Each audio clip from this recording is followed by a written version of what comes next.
जिस जगह पर मैं खड़ा हूँ इसका नाम है कालूनो टोबो। कालूनो टोबो इसलिए कहा जाता है क्योंकि इसका ये प्राचीन नाम रहा है और यहाँ पर सन 1965 की लड़ाई के बाद यहाँ के जो नज़दीकी के जो गांव है वो यहाँ पर गांव बसे और उन गांवों के जो माध्यम रहा पीने के पानी का वो एकमात्र ये टोबा रहा था। आज से कुछ महीने पहले हमारी टीम पुलिस पोस्ट ने यहाँ पे खबर की थी और उस समय जो तालाब था जिसे टोबो कहते हैं, ये तालाब पूरी तरह से सूख चुका था। और उस समय मैं यहाँ पे आया था जब यहाँ के ये जो बेल बछड़े हैं ये कीचड़ होने की वजह से उनके पाँव या दलदल में फंस रहे थे और उनकी मौत हो चुकी थी 2-4 की। तब मैंने यहाँ पे खबर की थी और खबर का इस प्रकार से असर हुआ था कि यहाँ के सरपंच प्रतिनिधि और यहाँ के जो भामाशाह है उनके द्वारा इस तालाब की पूरी सफाई करवाई गई।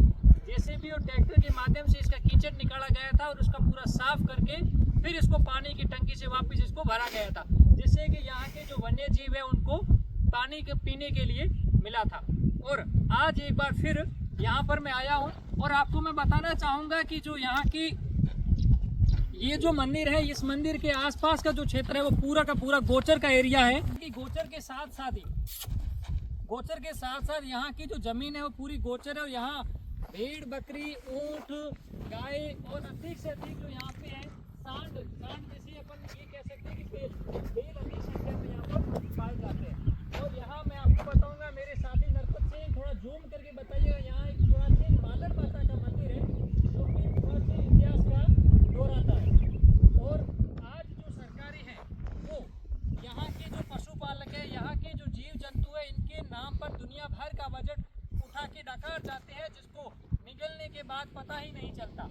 लेकिन अगर धरातल पर वास्तविकता में ये काम होता तो ये जो आप तालाब का एरिया देख रहे हैं ये बरसात के समय में इसकी जो सफाई होकर और इसको पूरी तरीके से तैयार किया जाए तो ये आसपास के यहाँ के 15 से 20 गांव जो है उनके पीने के लिए पानी का सबसे बड़ा स्रोत हो सकता है।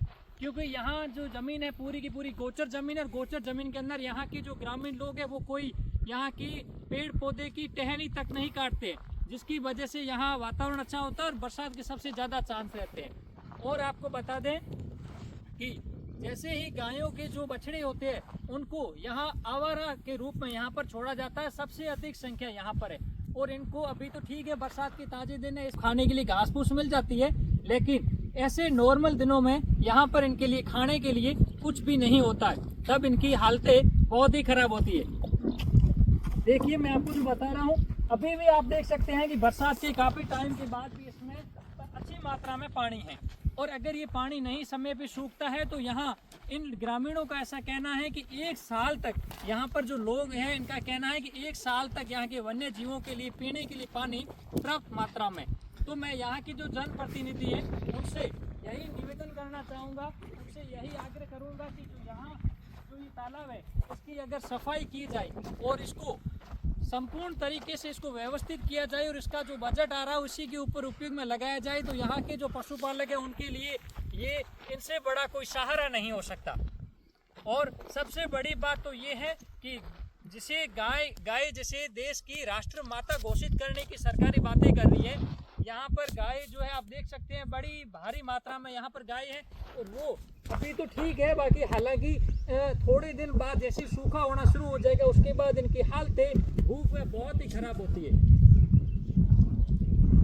और यहाँ पर ऊँट, भेड़, बकरी सबसे अधिक पाए जाते हैं। और आज तो हमने देखा कि यहाँ पे जो वन्य जीव है हमने हमारे कैमरे से उनको भी कैप्चर करना चाहा है, यहाँ के वन्य जो जीव है वो भी यहाँ पर पाए जा रहे हैं। तो सरकार को इस ओर कदम जरूर उठाने चाहिए। के अंदर देख रहे हैं ये जो गिद्ध प्रजाति है इसके ये जीव पाए जा रहे हैं, जो कि यहाँ इनका पाया जाना ये अपने लिए बड़ी अच्छी बात है क्योंकि जो गिद्ध की प्रजाति है वो अभी विलुप्त के कगार पर है। और अगर इनका वन्य जीव जो पर्यावरण का जो अगर संरक्षण किया जाए तो ये देखो भी इनकी संख्या बढ़ सकती है। लेकिन आज इनके जो सुविधा के लिए कोई यहाँ कदम नहीं उठाया जा रहा है। और आज जो ये तालाब है इसकी तालाब की जो भूमि है मैं आपको बताऊँ, जो तालाब की जो भूमि है वो खुद के संरक्षण के लिए आज भी बिलख रही है, क्योंकि यहाँ का पैसा यहाँ के जनप्रतिनिधि डकार जाते हैं और यहाँ पर 0% इन्वेस्टमेंट हो रहा है। देखिए आप पूरी तरीके से ये जो गोबर है गोबर में पूरा भरा हुआ है और यहाँ पे छोटी छोटी जो झाड़ियाँ वगैरह पाई जा रही है। अगर इस इलाके को सफाई करके व्यवस्थित तरीके से किया जाए तो ये यहाँ के गाँवों के लिए सबसे बड़ा पानी का स्रोत हो सकता है। पढ़ेंगे बताओ सकते हैं। हालांकि बोरडी जो है वो राजस्थान के जितने भी पेड़ पौधे हैं उनकी ये झाड़ी की श्रृंखला में आती है, लेकिन यहाँ के जो ये मीठे बोर है वो कश्मीर की सेव जो है वो भी इसके आगे फीकी है। ये जो यहाँ बेर पाए जाते हैं और ये जो बोरडी है करीबन मुझे ऐसा विश्वास है कि 30 से 40 साल पुरानी है। और इस जो ये कालूणू टोबा नामक जो ये तालाब है, इस तालाब का इतिहास दोहरा रहा है ये पेड़।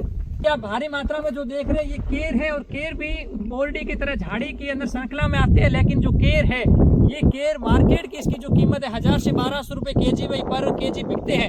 ये यहाँ के स्थानीय लोगों के लिए आजीविका का साधन है, लेकिन इसे झाड़ी के रूप में गिना जाता है और इसकी कटाई के ऊपर कोई प्रकार का प्रतिबंध नहीं है। केर जो आपको ये बड़े पेड़ के रूप में जो केर दिख रहे हैं, इसका एकमात्र कारण ये है कि ये गोचर भूमि के अंदर है और यहाँ केवल मात्र गोचर भूमि के होने के कारण स्थानीय जो लोग हैं यहाँ की लकड़ी टहनी नहीं काटते। इसकी वजह से ये पौधे पेड़ का रूप ले पाए।